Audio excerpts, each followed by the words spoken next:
Hey friends, welcome back to another video. My name's Lefebvre, and today we are painting a beautiful winter landscape that I'm obsessed with. I think this might be my favorite piece I've ever painted. So let's jump in and get started. Okay friends, so today we are going to be painting a beautiful snowy landscape. I actually did this to start as a Patreon exclusive. It's going to be a little bit different than the Patreon exclusive. This is the one that I did for my patrons with the little snow falling on the polar bear, which was a lot of fun. And then I decided to do a smaller one for my reels. And I like this so much that I wanted to do a full length tutorial on this because there's some really fun techniques that I used here that I want to explain more in depth. So we're going to be painting something similar to this. So I'm painting in my Lab Cold Press Watercolor sketchbook. I love this sketchbook. I have it taped off just so I can have a really nice border.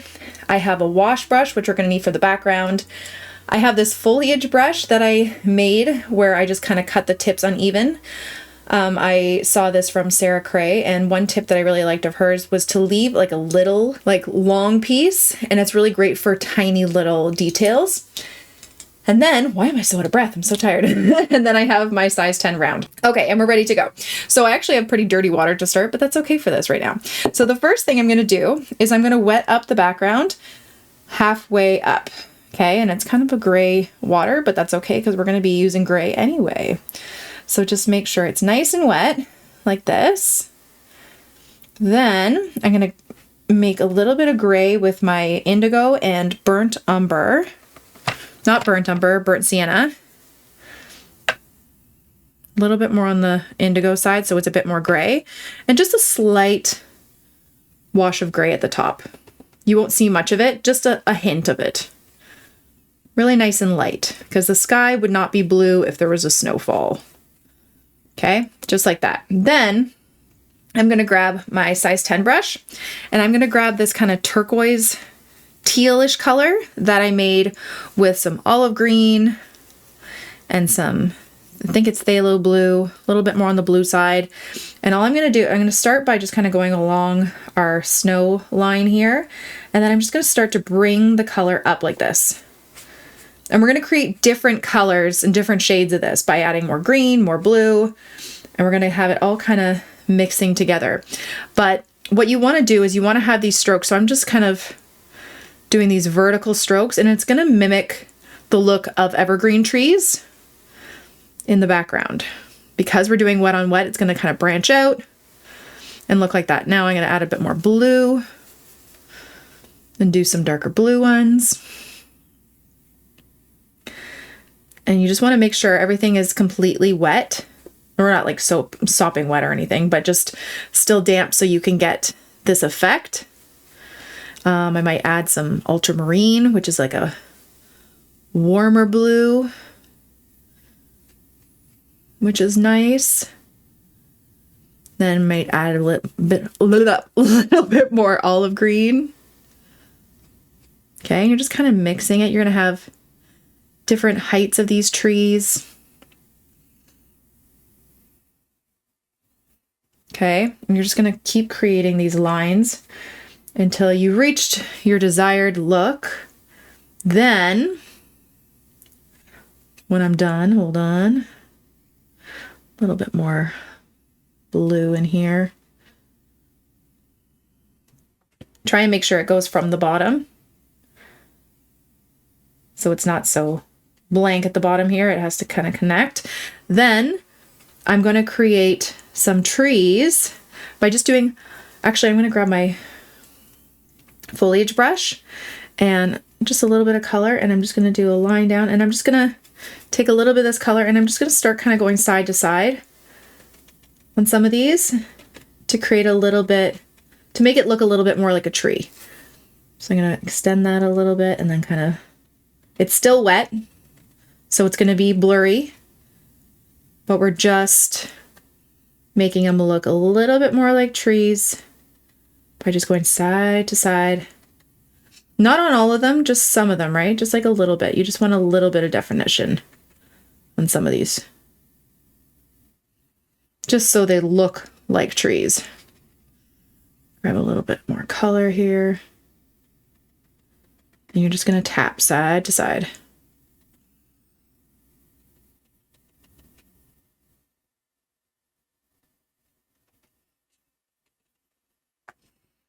And not all of them have to look like trees. You can have some of these that are still those like long strokes.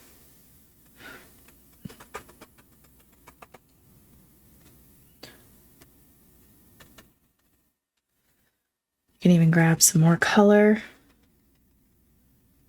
But you're just trying to get a little bit of texture in the background.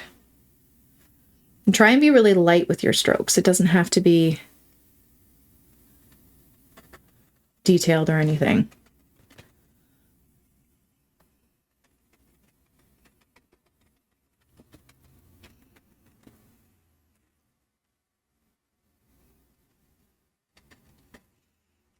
Okay, what's really going to make them look like trees are those tops, the little tiny tips. And then kind of going down, just adding more and more texture, like so. Then I'm actually going to grab a little bit of salt, just a little bit. Sorry, garbage truck, I don't know if you can hear that. And if it's still wet, which it might not be, I'm going to just sprinkle a little bit of salt here, just to get a bit more texture in there. Just looks really nice. If it does work.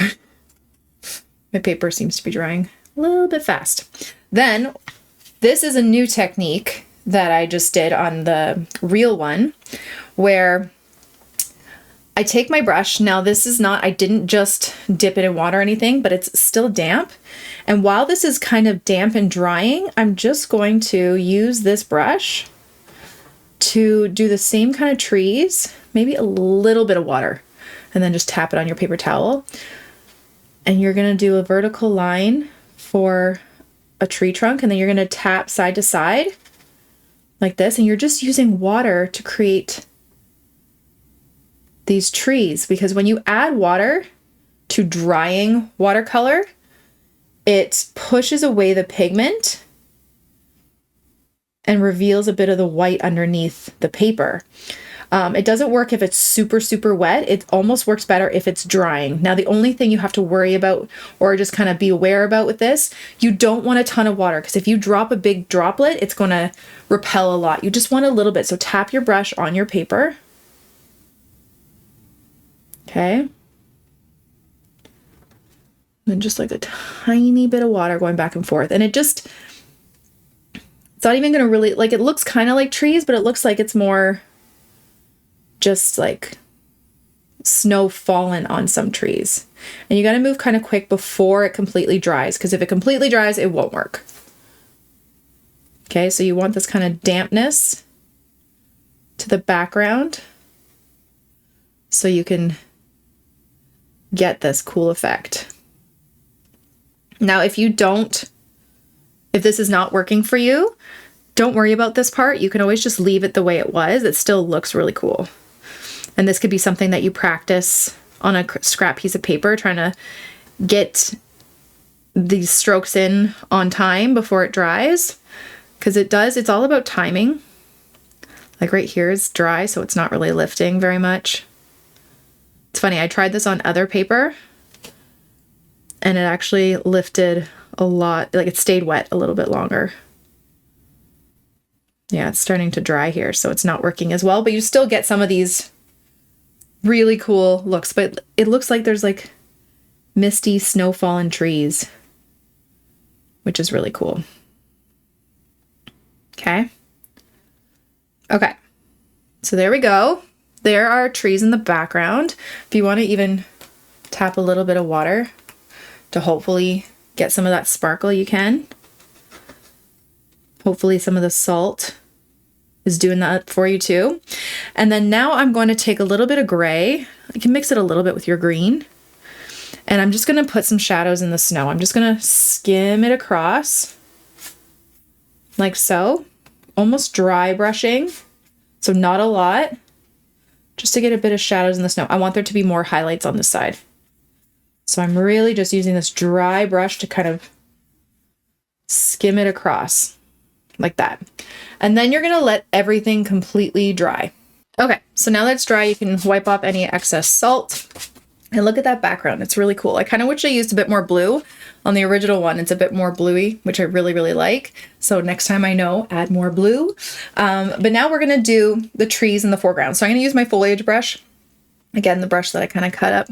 And I'm going to use a really dark green. And with the tip of this, I'm just going to go up like so. And then I'm going to just kind of tap side to side really loosely to get these uneven pine needles. Now, if you don't have a foliage brush, if you haven't cut one, if you have no idea what I'm talking about, in my tree hacks video, I created this foliage brush, which I got the idea from Sarah Cray. She just cut an old brush that was uneven. This one was kind of on its way out, so I just cut it so it's just all uneven and it makes perfect trees. So you can do that, but if you don't have that, you can always, I'll show you with the next one. I really love the way this looks because you get these tiny little marks that are just like perfect for trees. I'll show you with a regular brush. Okay, so I'm just getting little tiny branches like so. And then with a regular brush, I actually want to add a bit more to that. With my size 10, all I would do is use the tip to go up. And then do these little kind of like uneven V shapes towards the top. And just use the tip of my brush. You can even break apart the bristles like this and have that same kind of broken up bristle look to it. Okay, you're just using the tip to kind of tap back and forth. But I want to use this one. I'm going to fill it in just a little bit. I want it to be a bit more dense.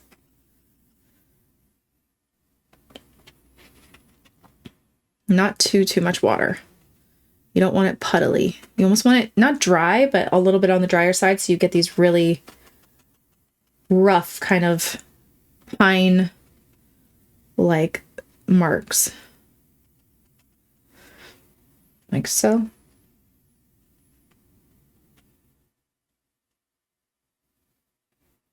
Like, look at that. I love it. These marks they're making. Okay, and then we are going to add snow on top, but before we do that, I'm going to take my damp, clean brush, and I'm just going to skim the bottom and drag out a little bit of that color from the tree. Just blending out the bottom so it looks like it's kind of blending into the snow. Like so. Okay. See that? Like so, and then you're just gonna let it dry before we do any kind of snow on top of the tree. I'm just gonna extend that a bit. Okay, so let it completely dry. Okay, now that it's dry, you can leave it without snow on top of it. That actually looks really nice too. Or you can take white ink, white acrylic, white gouache, a white paint marker. I'm using Dr. P.H. Martin's Bleed Proof White. And I'm just taking some white here, and I'm just gonna do a little bit of fallen snow in the pockets of these trees. Just kind of uneven. Remember, it has to go in front too, not just to the sides. I don't want to do too much because I don't want to cover up all this great foliage from the brush. Oh, it's so pretty. Okay, I think this might be one of my favorite paintings that I've done. I'm obsessed with this like greenish blue tree background, these colors.